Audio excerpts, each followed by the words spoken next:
Hi folks, this is Meredith from the Papery Craftery, and today I am sharing a bonus video on snowflakes. We're going to be making them on our quilling comb this time. Your quilling comb might look like this one. This is the onion holder variety. They also have longer, thinner quilling combs. That will work too. A hair comb will work fine. I'm going to be using 1/8 inch width white quilling paper, but you can use whatever you wish. The glue of your choice, this is just Elmer's Glue All in a needle nose bottle. You're going to need a quilling tool for this project, and I would recommend that you use a needle tool instead of a slotted tool. You'll also want to grab some tweezers. If you have a small paintbrush to get rid of extra glue, get that handy. You're also going to need a place to build your snowflakes, so I'm using a cork workboard with some wax paper on top and some straight pins. And if you didn't see my video last week about snowflakes, I have this grid that's available on my website, and you can print that out for free. And it's just an easy way to keep your snowflakes in line and make sure that you're making them perfectly symmetrical. And it has a point in the middle where you can start from and build out. You might find that handy. Go ahead and print that off if you like. I had to cut my grid down a little bit to fit the workboard that I'm going to be using today. So after I trimmed it up, I still tried to keep that center dot right in the middle and put wax paper right over top. If you're fairly new to quilling, I'll just mention that the wax paper and this grid underneath are not going to be part of our final snowflake. This is just something we're building on. The grid is helpful, like I said, for measuring and making sure things are staying even and symmetrical, which is really important in snowflakes. And the wax paper is so that your glue doesn't stick to anything while you're quilling.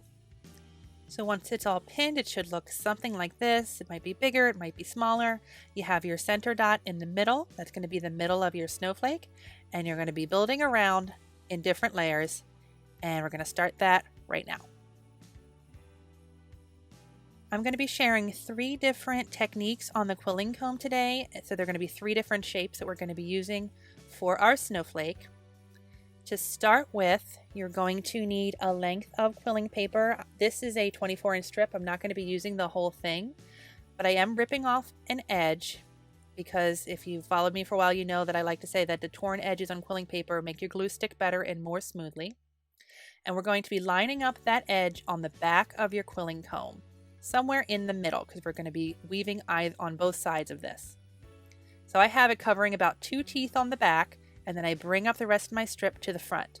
And I'm going to count 1, 2, 3, 4 pins over and go back down.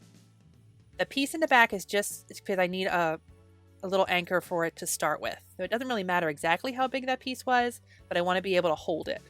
So you can see I have my finger there holding everything in place, and then I'm going to come up and over 1 more on that side, pull my strip back. So I have 4 there, 1 more, and I'm back in the back again, pull the rest of the strip up and over, 1 more pin on that side, and pull it back. And at this point it's pretty sturdy. No glue has been used yet at all, but it's holding on there just fine.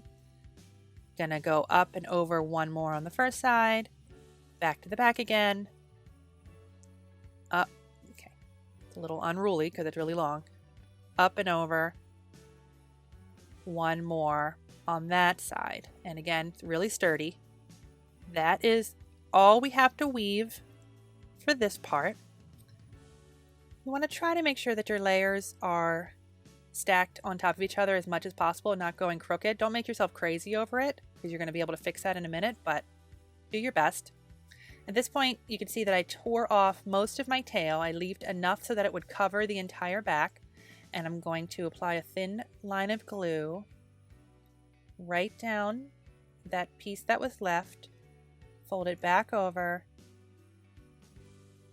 and line it up as even as I can along the back. And now you can pull this off of your comb, and because we only use a little bit of glue in the back, it's going to spring up, and that is totally okay. We're going to add a little bit of glue right now, a dot between each layer, including the top piece that I folded over in the beginning. And you might be asking, why didn't you just glue it as you were going? I find it easier this way. By all means, glue as you go if you want to. But once you get in the habit of weaving, it's kind of the pain to pick up glue and put it down and pick up glue and put it down. I find it easier to do it at the end. Anyway, after you have your dots of glue in each layer, you're going to grab your tweezers or something. You can use your hands for this part if you like. I find the tweezers to be helpful. Hold it right in the middle of all the layers. Make sure everything's even. It should look something like this at that point, and you're going to bend it backwards so that your loops are on the outside. You should have 3 loops on either side, and the longest loops should meet.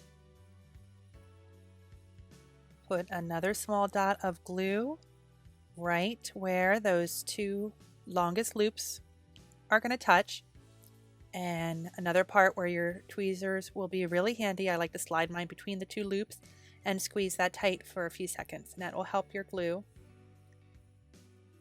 That will help your glue set up without losing your shape. So your first thing should look pretty much like this.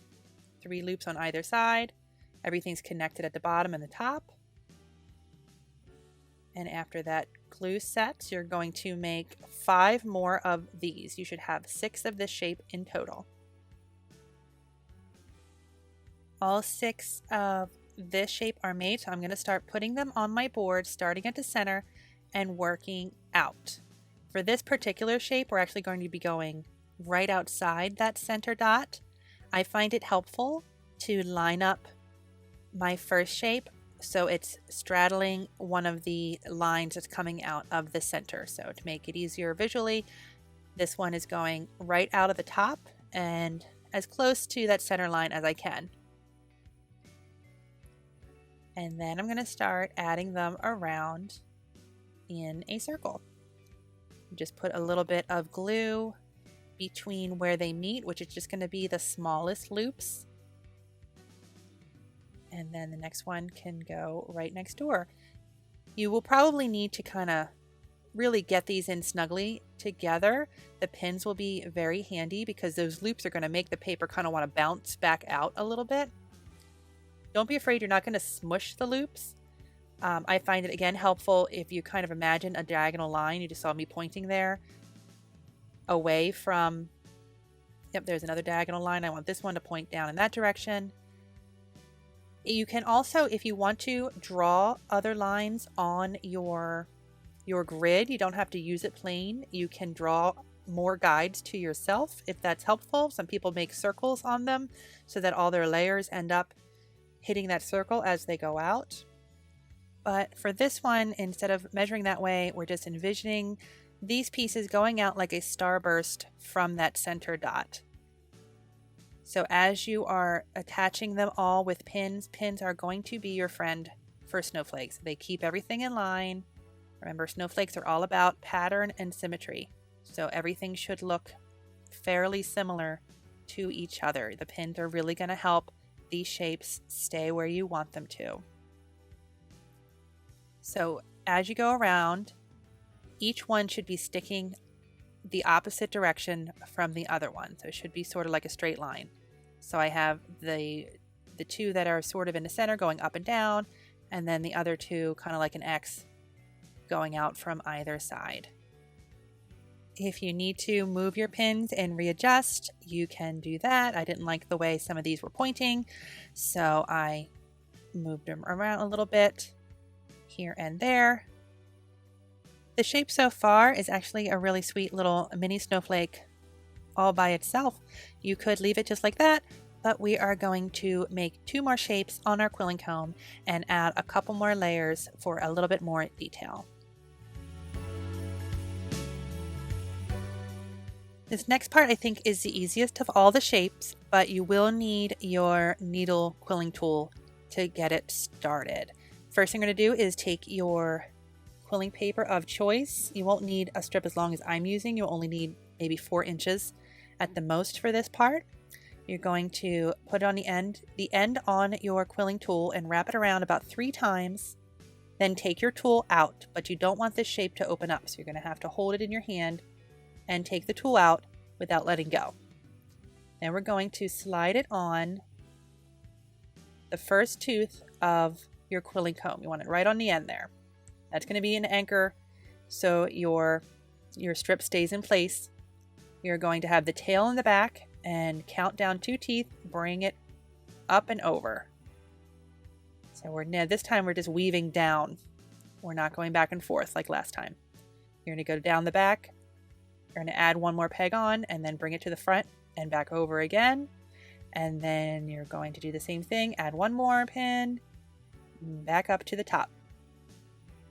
Should look something like this. You have your anchor, then you added 2, then you added 1, and then you added 1 more again. Pull off your excess, and then we're going to add a little bit of glue to the end of that strip and glue it down as straight as you can right on top. Doesn't need to go all the way back over again. I like mine to kind of end right at the top there. That's what you're looking for. Slide that right off. And then we're going to give a good solid pinch to the end where the peg is not, the opposite end. Just give that a pinch, just like that. You are going to need to make 6 of these as well.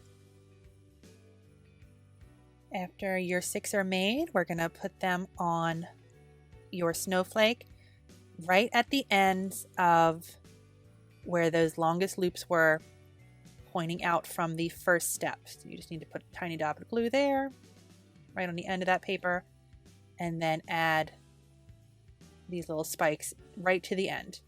I left the pins in the last step even though the glue was dry, because they're only glued in the back just a little bit.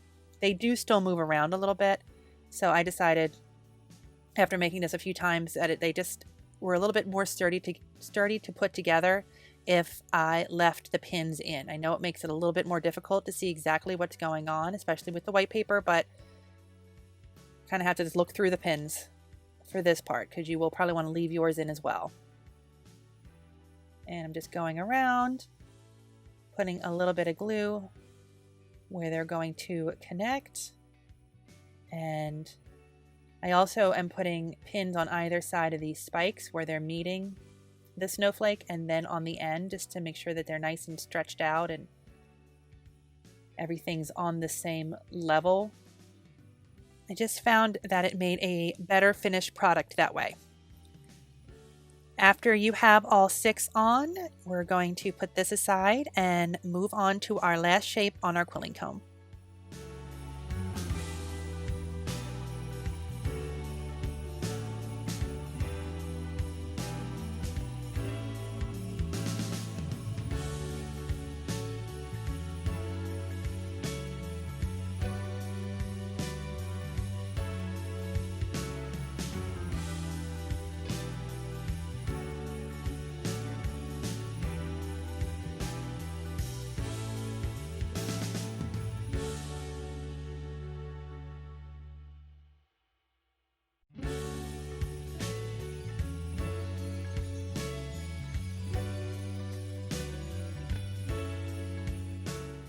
For this last shape, you're going to go ahead and grab your needle tool again. We're going to start off in a similar way by rolling your strip on your needle tool a few times, 2 or 3, just to get a little loop started.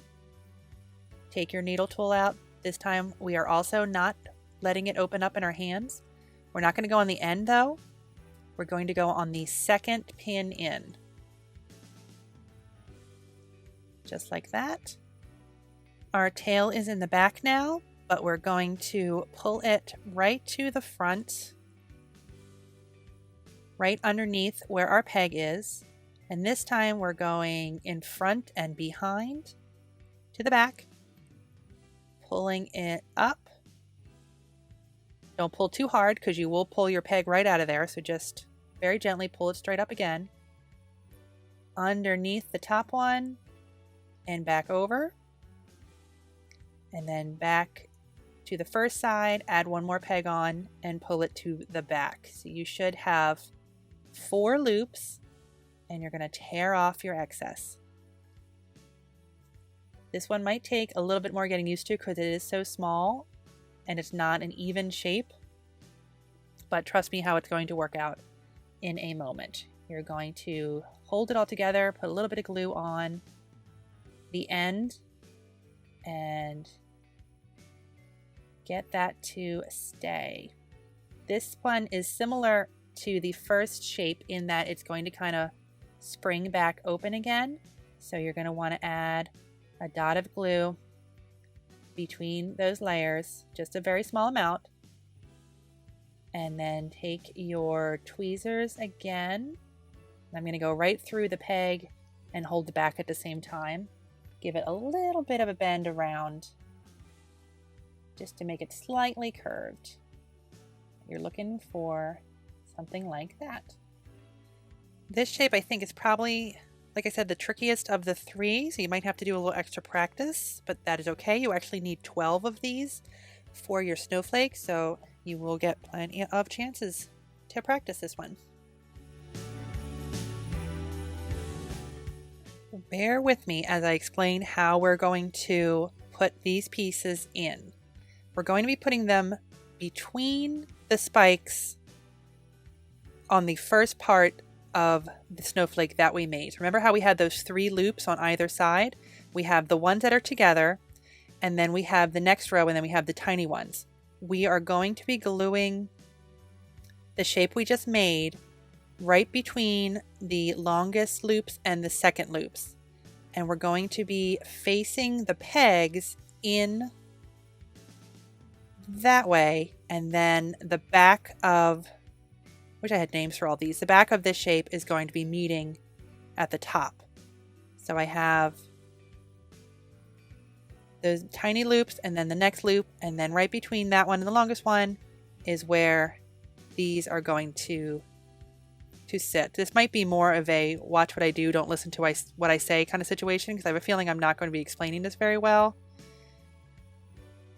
So you can see where I'm adding the glue there. And then you can see the direction that these 2 pieces are facing. And then I just added a little bit more glue where they meet.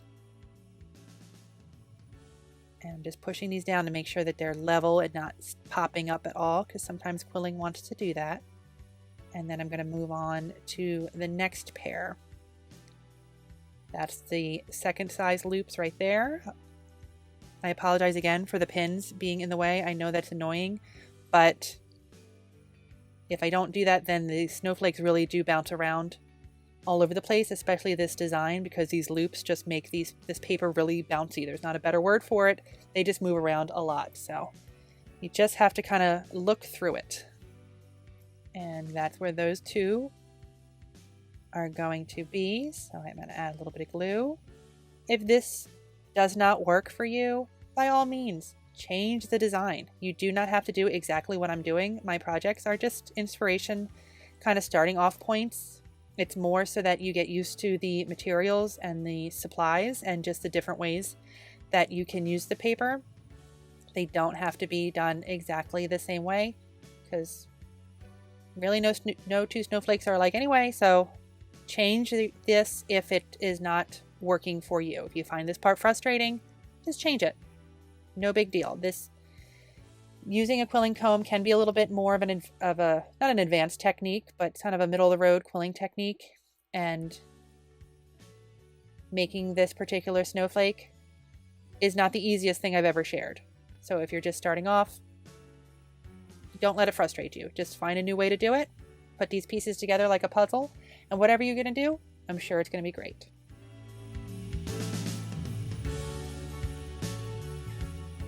But you can see I'm just going around in a circle and is attaching all my pieces where I want them, trying to make them as even as possible.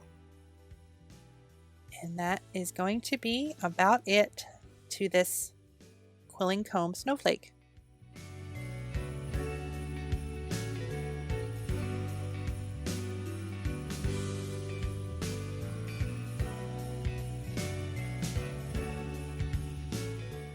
Once all the glue on your snowflake has dried, you can carefully take your pins out and then To remove it from your wax paper, all you need to do is just slide something between your snowflake and your wax paper, and it should just pop right off.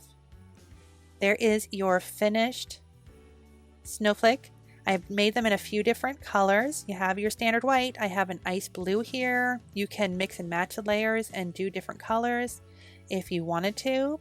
I also made a golden snowflake. This is ivory paper with just a touch of gold on the edges. I think that's really pretty. That would make a really pretty garland, or even just a few on a tree. Let some sparkly lights catch the gold. That'd be really pretty.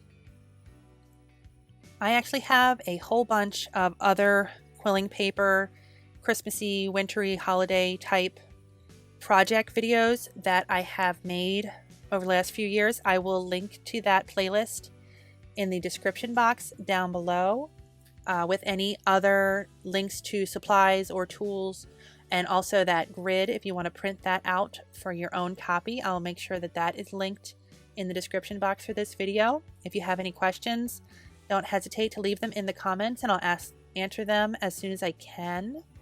I hope you enjoyed this video. Don't forget to like and subscribe if you did, so you don't miss out on the next time that I post a video. Thank you so much for watching, and I'll see you next time. Bye-bye.